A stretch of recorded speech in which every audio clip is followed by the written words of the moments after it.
Here today, so I'm not here to sell you a job, except for some of you work here already, which is great. Hopefully we can convince you to want to stay. But hopefully we'll learn tips and tricks to give you a leg up in the job market or in the company that you're at, that you can evolve and grow in your position there. And most importantly, fulfilling our mission to empower you to live your best life. We spend the majority of our life at work.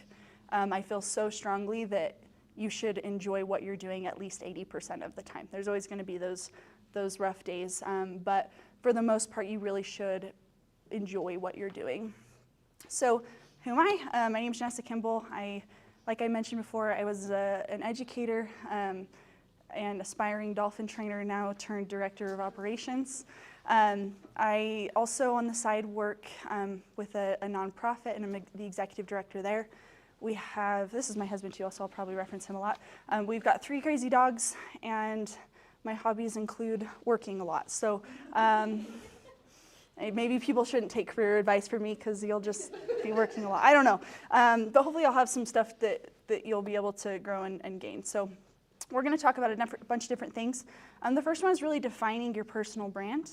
Next is finding your passion and culture fit in the company that you work for.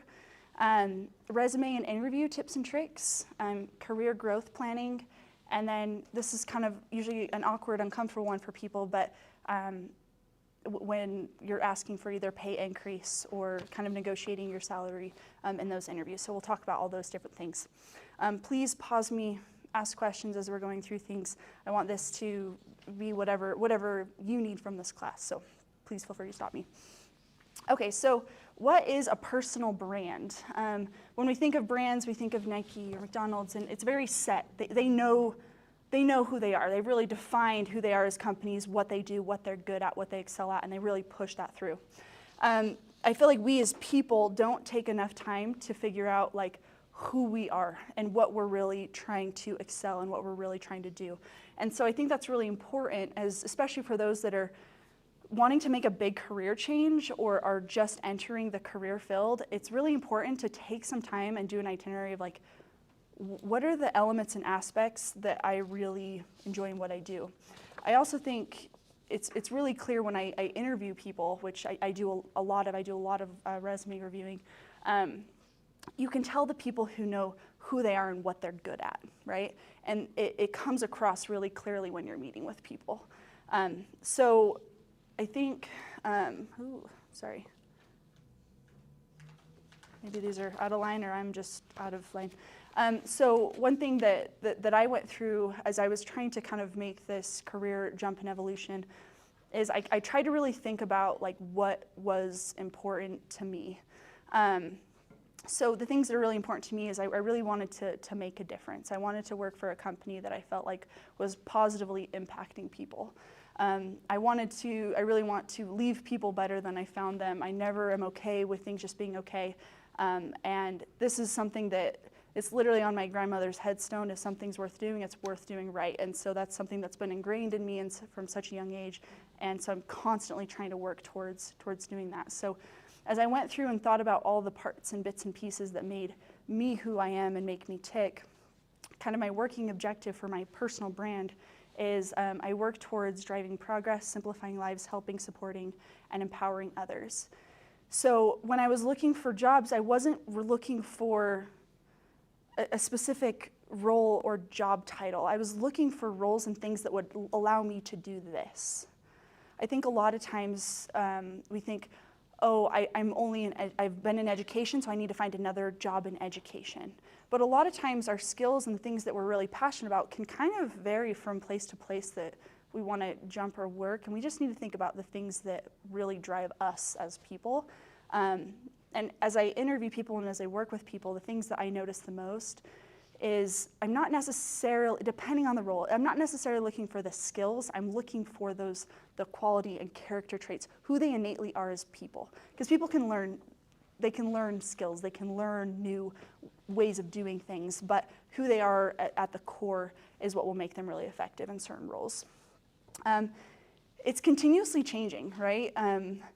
Who I was 15 years ago when I wanted to be a Shamu trainer versus who I am now is obviously completely different, and it's changing year by year. I look at kind of where I was at in my career journey even 3 years ago, and it's evolved and changed so much, and that's a good thing, right? I think some people feel pretty stuck, and I hope that you'll take from this that you can always grow and evolve and change, and don't be okay with just being okay, right? Find something that you're passionate about at least 80% of the time. This is another one that we kind of talked about already, but finding your passion is looking at like the things you do, not just looking at the things you do, but looking at why you enjoy them. I think I shared this example in the last class, but my first like real job outside of babysitting, I worked at a coffee and donut shop, and I loved it. And one of my favorite parts was organizing the sauce packets. I was really passionate about the organization of the sauce packets, and like I loved unboxing. I loved when we'd get orders in and I'd get to unbox everything and put it away.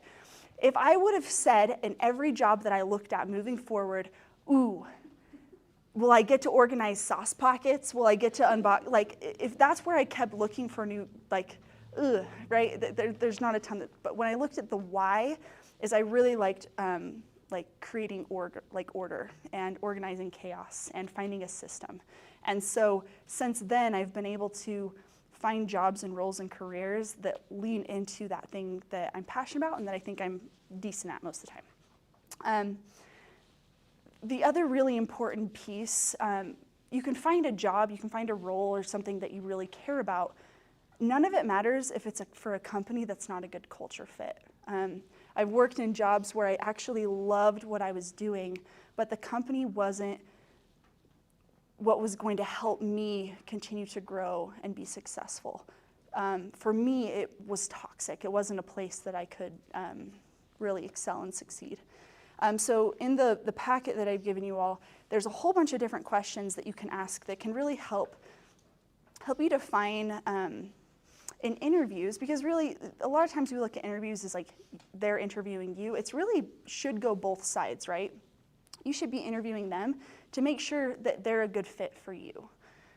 So asking some of those questions, I think it's also really beneficial to ask if they can take you on a tour. I know when I've been toured around and some job application or interviews that I went through, as I was walking around, everyone looked miserable. Like everyone looked upset. The place was dirty and unorganized. There was no light coming in it. And I was like, ooh, is this a place I can see myself spending the majority of my day every day? No. But their conference room where I interviewed was really lovely, right?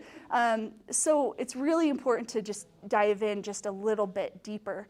I've also, after interviews, I've reached out. I would like look on LinkedIn and find someone that would more than likely be on the same team and reach out and be like, hey, can you tell me a little bit about this person? Can you tell me a little bit about the company? What do you like about working there? And sometimes they ignore you because it's really weird that a random stranger is reaching out to them. But sometimes they answer and you get really good feedback. So again, I think it's really, really important, especially in today's job market, that you're interviewing the company as well. You want to make sure that they're the best possible fit for you.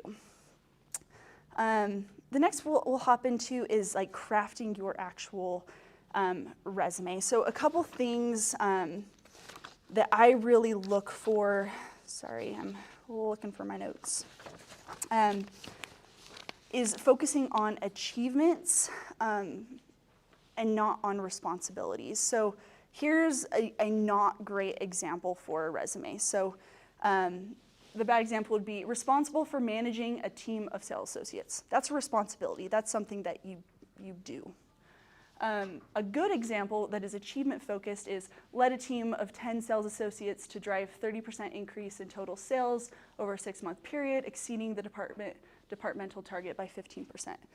Do you see, it's saying kind of the same thing, but do you see how it's a lot more like achievement and goal focused? So as you're doing kind of the bullet points for your resume, those are the types of things that you want to just make small shifts and small adjustments to do.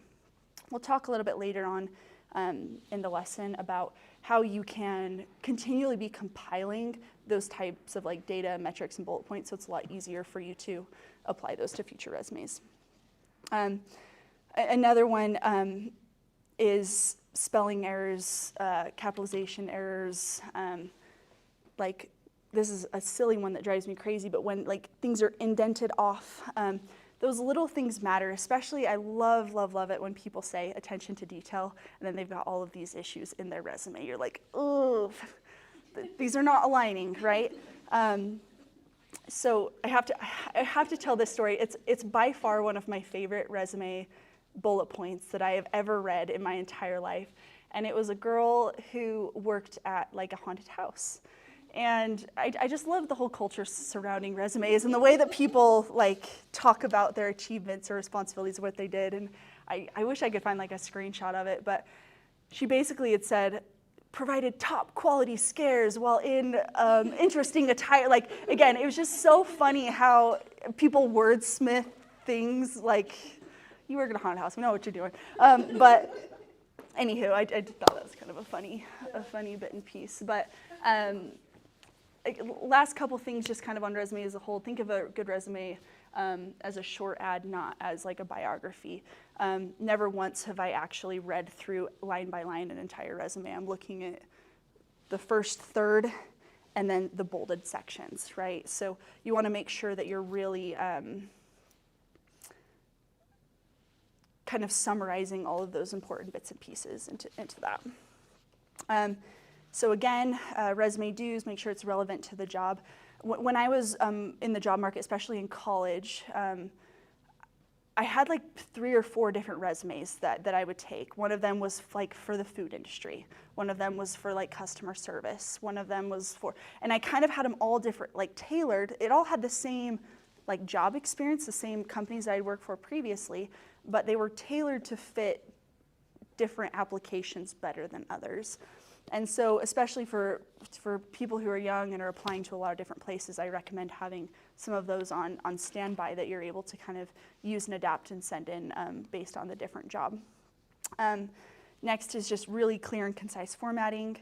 Again, we already kind of talked on this, but really focusing on accomplishments and results, pulling in like specific keywords, buzzwords, look at the job, and we'll talk about this next on the next slide, but pulling in specific words. A lot of times when you submit applications online, they're actually reviewed by AI now. So as AI is scanning through these different resumes, they're looking for the keywords that are going to fit in with the job application, and those are the ones that are going to pop up at the top of the inbox. So just be aware of that. Again, proofreading and attention to detail. And then this next one, so using ChatGPT to help you curate your resume for that specific position. So I pulled together this prompt that basically you can take this prompt, copy and paste your resume, and copy and paste the job application, and it will take your current resume and adapt and format and pull in specific keywords from the job application, and will perfectly curate a resume that is going to be much more likely for the bots that are reviewing it first, and then also the hiring manager to actually look through and see those. So kind of crazy. Software? So ChatGPT, oh Claudia, I'm going to come down to your office and I'm going to blow your mind. So yeah, ChatGPT, you basically can just search ChatGPT online, and it's like an online website where you can ask it questions, and it basically, again, it's AI, it won't curate that for you. So pretty amazing. So you basically could have a perfectly crafted resume in 2 minutes or less. So pretty awesome. Any other questions on that or resumes? Good to go there.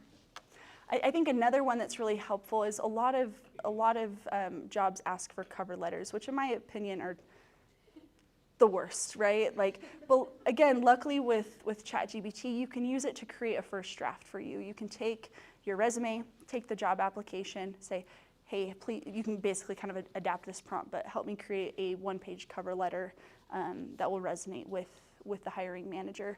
Again, anything with ChatGPT, make sure you go back in and ensure it sounds like a human being and doesn't have any weird bits and pieces. But especially now where oftentimes you're applying to 50 jobs before you get a single a single bite, this is a much quicker and more effective way that you can do that without having to dedicate as much time.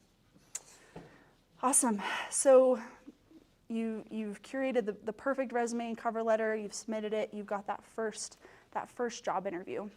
A lot of times you'll be emailing back and forth with the hiring manager. This is another thing that I notice. People submit really professional cover letters, really professional resumes, and then I'm emailing back and forth with them, and it's like they've never curated a professional email before, right? And so it's really important, even in those small interactions, you're not texting, right? Make sure that you want to show that person that you can communicate professionally. So it's important to do that on all points of the interviewing process because they're paying attention. Again, before the interview, make sure you research the company. Again, a lot of times people are applying to 50 jobs and they show up and they're like, I literally have had someone in the interview be like, sorry, what is this role again? What was this for again? And I'm like, ooh, not a good look. So again, make sure that you're reviewing what the company is, what they do. I always would do a lot of research of who I was interviewing with so I could understand their background and try and kind of connect with them a little bit on that. Overdress. Even when I would apply for a waitress job, I would wear like a button up and nicer pants. Overdress for any interview. Promise that's always the safer route to go. Practice and prepare. I would always look up interview questions when I was sitting in my car before I went in, just so that I could think of answers to questions, and I wouldn't have to do it so much on the fly. So you also can look up stuff online where it's questions and answers for job interviews, and it will give you really strong ways, because like sometimes they try and give you trick questions, like what's your biggest weaknesses, right? And so it can give you some really great recommendations on how you can kind of craft that. And then again, always ask a question. Come up with some relevant questions ahead of time. One of my biggest questions I always would ask in job interviews is, what's your biggest pet peeve as a manager? Or another is there any reasons or hesitations you would have in hiring me? And if they would say whatever that is, maybe they would say, oh, I'm just a little bit concerned that you don't have any experience in the legal field. Then I would be like, oh, I can completely understand where that's coming from, but I also want to touch on my experience here and how it relates back to this. So you can kind of rebuttal whatever their concerns might be. So again, kind of have some of those questions on standby. Must do not. So this feels like common sense, but don't show up on time. Don't arrive late, and don't show up super early. I think sometimes people think they're showing that they're really proactive, and you show up 30 minutes early, and I'm in meetings. You know what I mean? It just kind of creates this stress and urgency. So typically, anywhere like 5 to 8 minutes is a good safe bet. A lot of times I would sit in the parking lot for 10 minutes before I came up, just so I didn't hit traffic or anything like that. Again, feels like common sense, but don't use like inappropriate language or slang. Also, do everything you can to not speak negatively about previous employers or experiences. You can say, you know, I worked for a company, it wasn't the best culture fit, and now I'm really looking for somewhere that I can align more with the company values. But just talking negatively about a previous company, again, it kind of gives off this impression that you're a complainer, or you don't work well with that, you know what I mean? It just can kind of give some of those feelings. And then again, being unprepared, and then if you're only focusing on the salary and benefits and not like the actual role or what the team would be like, it just kind of shows that, oh, they're just looking for the paycheck and not how they can really integrate and fit into a team. Couple things that I notice is when people bring in a printed copy of their resume to the office and ask to introduce themselves, whether they introduce themselves to front reception or to another manager, or if I have time and I can come in and shake my hand. Oftentimes we're getting 50 to 100 applications, and so that's one thing that can be done to really stand out. Sending a follow-up email or note right after the interview. I've got a template that I think is printed off in here that you can use as a sample. Again, recommend using ChatGPT to help craft those if you need it. And if you're kind to the staff or receptionist, a lot of times after interviews, I'll actually ask the people that also interacted, hey, what'd you think? And then again, just making sure that people are overdressed. Here's that sample note that you're able to use. Any questions on that? Sorry, I know I feel like I'm talking a lot and not giving much room for discussion. Any questions? We're good? Okay.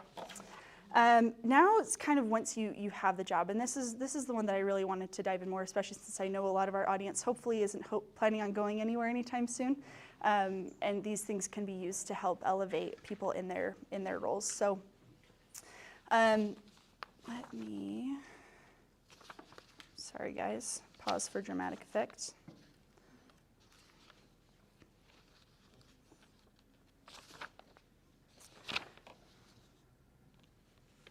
Okay, so it's similar to kind of what we were talking about in personal branding. I think it's important to consistently reevaluate where we are in our roles and where we're wanting to go.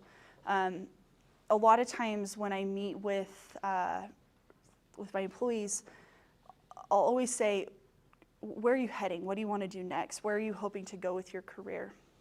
Sometimes managers maybe aren't proactive on that, so it's something that you can proactively bring up and set your intentions. When I started my job here, I was pretty clear in the first month with my boss of, this is where I'm wanting to go. What professional development, what meetings can I be in that will help prepare me for this future role that I'm wanting to be in? I don't have a time frame or anything like that, but I just want you to know that's where I'm hoping to go eventually. And I found that they've been really proactive and willing to support me, knowing that that's where I'm wanting to head. So again, taking that initiative and being proactive and setting those intentions, and asking to be a part of projects that align with those goals. Again, proactively communicating what you're wanting to do, continuously update and enhance your skills through professional development opportunities, like workshops, courses, and certifications. Most companies, if you ask and are proactive, will, for the most part, support that professional development. For the most part, with my team, I ask, hey, if there's a course that you're wanting to do, share the information with me, share what you think you will benefit from it, and how you think you'll be able to better impact the company and the projects that we're working on. So I think, again, if you're able to proactively come prepared with that information, I would say most of the time companies are wanting to support that. Next one is fostering strong relationships and network within your organization. The first month or so that I started here, I reached out to different people that weren't quite in my work scope, but people that had been with the company for a long time or worked in a role that was similar to the one that I eventually wanted to work in. And just ask them, hey, can I take like 15, 30 minutes just to pick your brain about a few things? And I would go and sit down with them and ask, how did you get to where you're at? What did you do? How did you learn? Did you know that this was where you wanted to go with your career? And I've found that, one, they gave me a ton of really great advice, and they've also acted as kind of sponsors for me. And in rooms that I'm not a part of, they'll say, oh, I think Janessa could be great for this, or whatever that is. So I've found that just taking that time to connect with other people has been really, really beneficial for me. And a lot of them now act as mentors that I'm able to go sit down with them and ask for advice with questions or concerns. It's kind of terrifying, especially as an introvert. But I think especially in a work setting, if you can go in with some set questions, it can make it slightly less scary. But again, I think kind of finding those mentorship opportunities and building those relationships is really beneficial. Again, with other things, just making sure you're staying informed with industry trends, advancements, and best practices related to your field. Signing up for like newsletters, LinkedIn groups, different things like that, because things are continually evolving in the worlds that we're in. So kind of being able to stay at the top of that is super helpful. And most importantly, just displaying a positive attitude, adaptability, and a willingness to learn and embrace new challenges, really the best way to help with your career growth. So we'll kind of talk a little bit more about asking for those opportunities to grow in your career. Sometimes some managers might proactively come to you with, hey, I think you should be promoted into this role or something like that. But a lot of times, if you don't ask, you'll never head down that path. So these are a couple things that I think are really beneficial to track what you're doing and where you're growing. So when you hit your annual reviews, or you're going in for, you're asking for a raise or whatever that is, you can go in prepared and proactively. So the first one is creating a living resume, accomplishments, like accomplishments sheet or portfolio. So one thing that I try and do is once a month, I'll go through on my kind of accomplishment sheets, and I'll go through whatever my to-do list completed items for that month were, and I'll basically kind of write up a sentence and some of the metrics and pull it over into kind of this living resume or living accomplishments of things that I'm doing and completing. The reason being is then when I go in at my annual review, or I'm wanting to move into a new position, I will send that sheet to my manager a few days in advance and say, hey, I'm really looking forward to meeting with you during my annual review. Just wanted to share with you some of the great things that I've been able to accomplish so far since our last meeting, and also wanted to share some of my goals for the next review. If you've got some time to review this before our meeting, that would be great. So sending that to them ahead of time, again, showing that you're being really proactive. It's also, again, it's really scary to be in those positions with your manager and asking for more money or asking to be considered for a new role and position. And this, I think, at least for me, helped me feel like I was,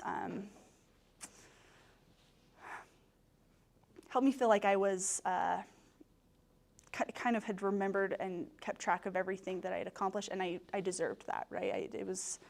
I'm not communicating that well, but it's best approach I could think of. So here's just, again, the most basic of templates, but basically what I do is I create kind of like a chart, and I broke up my job into different sections. So if I have like operational objectives or whatever those different kind of categories of what your work is. And then I would kind of, again, when I had completed that or had a success in that specific area, I would document it. Because if it was something that happened 9 months ago, there's no way I'm gonna remember it sitting in a meeting that I'm nervous at. But if I've got this page with me that I've been working on every month for the entire year, it's also really cool to see just how much you're accomplishing, right? Kind of the gap in the gain, it feels like you're always just plugging away, but when you're able to, at the end of the year, see this entire document of things that you've been able to accomplish, you're like, look at me go, I'm doing stuff, this is great. And then I also always have, within each section, kind of my goal or area of improvement. So again, just helping my manager see that these are the areas that I know I have some weaknesses in. This is kind of where I'm gonna really focus for the next 6 months or year. And again, always asking for input and feedback on those things is super helpful as well. Any questions on this part? Okay. Double. And then this is, again, some information on kind of preparing for a raise. So one of the biggest pieces is really doing your research ahead of time, understanding what the market rate is for your position in the industry and location. That's one where I've met with some before, and they can, well, this is what I should be making, and they're pulling a salary from like San Francisco or New York, and I'm like, ooh, it's a little different here in Utah. Sorry, but again, I think coming prepared with like 3 different things can, again, just kind of help back what you're asking for. Assessing your value, reflecting your contributions to the company, be ready to present specific examples of your achievements. Again, that's where I think it's really important to have that documented, because when you're sitting there and you're nervous in a meeting and you're trying to think of your accomplishments and successes and value brought to the company, I would freeze up. And so it's helpful for me to have something with me. The next one is timing is key. So choose the right time to ask. So this could be after like a successful completion of a major project, during a performance review, or at the end of the quarter or year. And I think another really important one is read the room. If you're sitting with your manager and you can tell that they're stressed, they're not in the greatest mood, they're trying to jump to like their next meeting or something like that, probably not the best time to like really dive into your career path and development, right? Because they're not going to be able to give you the time that you need for that meeting. So I think as much as you can, maybe scheduling it like a week or 2 weeks out and say, hey, in this next meeting, I'm really wanting to talk to you about my career path and development. What's the best time of day for us to nail that down? Do you prefer mornings or your afternoons more open? So just kind of really evaluating that. And again, if you're sitting in the meeting with them and you had this plan, but you can tell that their mind is elsewhere, say, hey, I can tell you're really busy. Can we let's maybe hit on this next week instead. I just think it's beneficial for them to give you their full-time energy and attention. Prepare your case. So again, compile that list, additional responsibilities that you've taken on since your last salary negotiation. Consider the company's position. So understand the financial health and budget constraints of your organization. Again, just understanding if maybe the company isn't doing super well, it could potentially affect your chances of getting a raise. Setting the meeting, again, make sure it's private and avoid bringing up that topic unexpectedly or in like a group setting with other people around. Be professional in your approach, express gratitude, and then be prepared for any outcome, right? There's chances based on either kind of where the company's at, where they're going, that it just might not be possible in that moment in time. If that's not the case, talk about maybe other things that could be negotiated. Maybe you're wanting a more flexible remote work schedule or maybe more PTO or something like that. So again, if there's not flexibility with salary, see if there's benefits that you could get or funding towards a professional development course that you're wanting to do. So there's always other kind of avenues and ways that you can go. Follow up. So if they need time to think about it, set a reminder for yourself to follow up within a few days or week, whatever time frame you've set with your specific manager. And then document the discussion. So after you've talked with them, say, hey, I had a great time meeting with you. I appreciate us talking about this, this, and this. In the meeting, we discussed that in a week you were going to kind of let me know next steps on this. So again, have that in email and document it and follow up with them on that email chain. And then plan for the future. So if the answer is no, ask for some more specific goals or milestones that you need to achieve to be considered for a raise in the future. So don't leave it vague and like ambiguous, like ask them, okay, I understand that maybe it doesn't work right now. What are 3 things that I can do or new responsibilities that I can take on that will make that possible for me in the future? So I'll send a Teams message to everyone. There's a really great book that I think talks a lot about this process as a whole that I'd be happy to share with you all. Any questions on that specifically? Sorry, I'm just kind of rambling. Good? Okay. Awesome. Again, in this little note sheet, there's a couple just different templates that can be used. Interview tips and tricks and questions, post-interview thank you note, and then kind of that career growth plan and how you can work towards that. But other than that, most of you guys kind of know where to find me. You're happy to help however I can. We've got a few upcoming classes here in the near future. So February 6th, Rachel Sykes is teaching about Stay Safe this year and get car insurance you need. Matt Young is teaching Money Matters Made Easy, step-by-step guide. And then we've got several additional classes. And we're typically doing 3 classes per month, so a lot of exciting things coming down the pipeline. But other than that, really appreciate you guys coming out and your time and your support, and excited to see all of your career growth and plans and everything along those lines. So thanks again, everybody.